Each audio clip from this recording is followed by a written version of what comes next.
Pak. Nah, ini kerja di sini. Iya Pak. Udah berapa tahun? Baru Mei akhir kemarin. Mei akhir kemarin. Sebelumnya di itu Pak di ya Springbed itu Pak. Spring Bed. Masih Terus terus. dia dapat kerjaan di situ jadi bos nih. Terus berapa? Baru 10 berapa? Mei 3 bulan Pak. Baru 3 bulan. Iya. Tadinya pakai Springbed Pak, Hmm. tapi rupanya dia pindah ke yang pabrik kimia ini. Hmm. Ternyata datanya lebih bisa didapat di situ ya, mendingan pakai yang baru aja. Open soalnya Pak. Open, ya. Open untuk level manajemen. Iya. Iya. Ya makanya akan saya tanya mengarahnya ke sana. Mengarah dengan proses transfer plat itu Pak, datanya harus benar objektif gitu Iya. loh. Iya.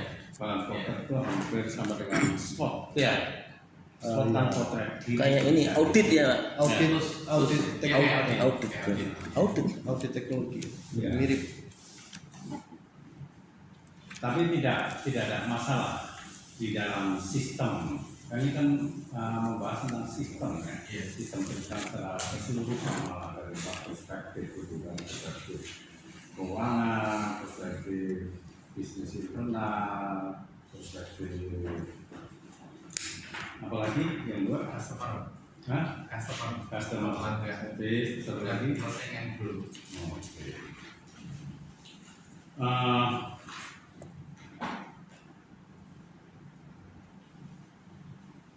Saya lihat dari flowchartnya, ya. Oh iya. Ketiga ya Pak. Nah, tiga flowchartnya. Ini data finansial, net profit margin, return of asset, return of OPT, ya. Ya. Terus untuk menghitung data penghitungan NPM, ROA, dan ROE. Iya. Ya, Iya. gimana teknisnya data itu bisa digunakan untuk menghitung NPM, ROE, dan lain-lain. Baik. Baik. Jadi NPM ini adalah perhitungan, yaitu tingkat apa namanya net profit margin ya, net profit margin yang dikasih ke perusahaan. Ini data kita ambil 3 tahun, yaitu tahun 2018, 19 dan 20. 21 sebenarnya sudah ada, cuman karena sifatnya konfidensial kemarin sudah meminta untuk Ditahan. 21 tidak dijudulkan dahulu. Ya. Perusahaan ini juga sebenarnya mulai April kemarin sudah menjadi Hexta Group dan sudah TBK. Sudah TBK. Sudah TBK. Itu bagusnya itu. TBK. Cuman untuk Oh, udah. memang untuk Umum kan tahun sudah 2021 TBK. tidak TBK umum bisa. diperbolehkan untuk Iya, di nonton. soal dulu. Hmm. Ya. Kemudian Ada terkait tadi ya, ada terkait ada transaksinya 3 juga, aspek ya. yang saya hitung dalam untuk kemampuan finansial. Yang pertama adalah net profit margin. Ini adalah dihitung dari laba bersih, laba bersih yang sudah dikurangi dengan pajak dan sebagainya dibandingkan dengan penjualan. Ada data itu. Ada, saya tampilkan ya Pak.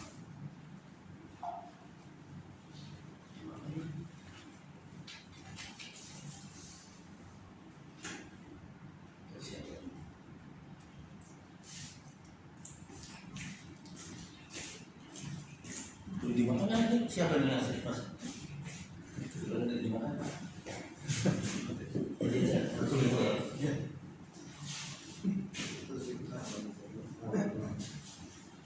Ya, makanya baca mobil. Nah, ini. Jadi Ternyata dijual. laba bersihnya itu untuk tahun 2018, 2019 dan 2020 itu mengalami kenaikan yang cukup drastis, terutama di tahun 2020. Ya, dan di tahun 2021 itu sebenarnya cukup drastis lagi, lebih besar dari tahun 2020. Kalau saya persentase growth-nya itu di tahun 2019 ke tahun 2020 itu ada 3,77%. Jadi net profit margin-nya itu di tahun 2020 sekitar 6,66. Nah ini targetnya di tahun 2018 tahun 2019 itu sebenarnya adalah 3%. informasi dari finance kami. Kemudian di tahun 2020 itu 4%, tapi melampaui target. Di tahun berikutnya 6%, tapi sama juga melampaui target. Ini data untuk net profit margin. Nah itu ada angka 18 ya, ada penjualan 81 macam ini, terus laba bersih sekian, gitu kan. Ada hitung-hitungannya nggak? Misalnya penjualan sekian. Terus Ini yang dilaporkan di pembukuan. Bukan aja ya. Iya, dilaporkan di pembukuan. Nah, tapi karena orang teknik dan baru nggak bisa ngecek detail sampai ke sana datanya. Konfidensial.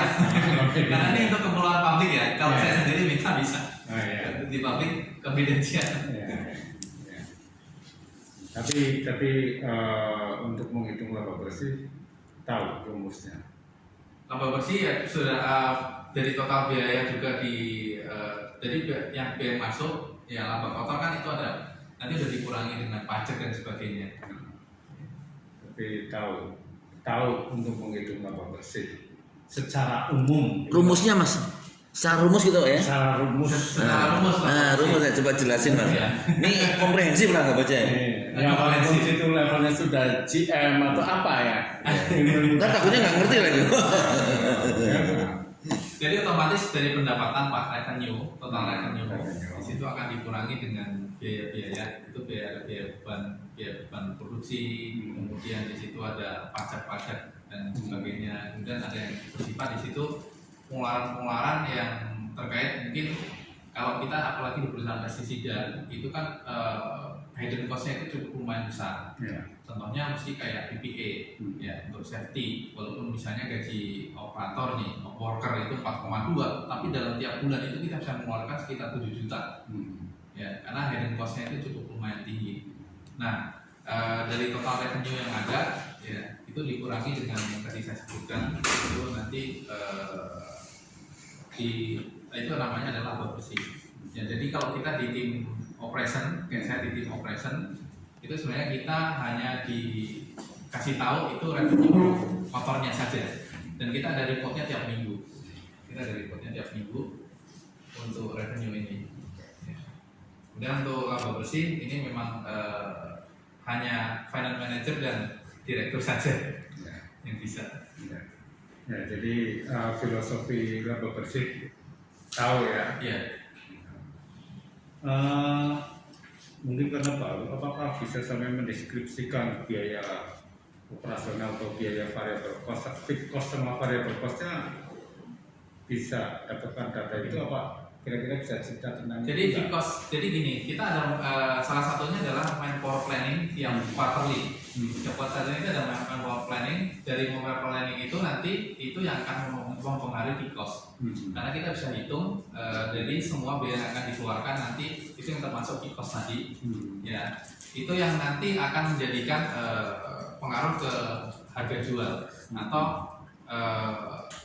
revenue per employee kita juga bisa hitung. Tapi di sini biaya-biaya variabel yang tadi saya bilang tadi terkait sama safety kan produknya beda-beda. Ada produk tertentu yang dia memang membutuhkan biaya yang cukup tinggi.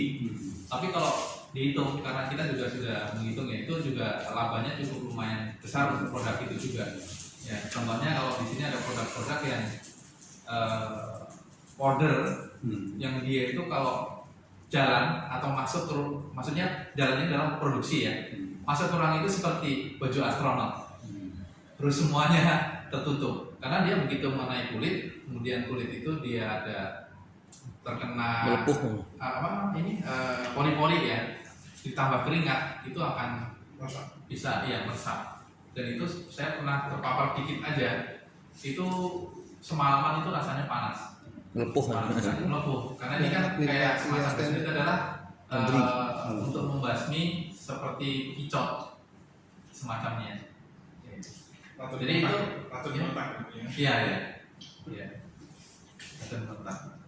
Kemudian kalau biaya-biaya yang seperti halnya begini, karena kita kan di sini kan worker ya, itu rata-rata kalau dikatakan itu 60% lah, 60% itu karena tetap, tapi yang tergantung dari nanti volume yang kita terima atau tergantung dari demand. selebihnya itu nanti kita panggil harian, kontrak atau kontrak dalam waktu tertentu PKWT. Jadi orang-orang permanen ini yang nanti akan ibaratnya seperti jadi driver lah. Mereka adalah tenaga. Misalnya dalam satu mesin robotik dia butuh 11 orang, workernya itu yang permanen itu paling 3, selebihnya adalah karyawan kontrak pendek, ya paling panjang paling 1 tahun. Kita akan lihat forecastnya. Nah, yang kalau sudah dalam MPP seperti orang kontrak dan sebagainya itu masuk ke Vikos. Ya. Tapi yang harian yang dipanggil cuma job, misalnya ini seminggu, itu kalau di kita dikategorikan biaya overtime, yang itu masuk juga ke variable cost. Salah satunya itu. Nah,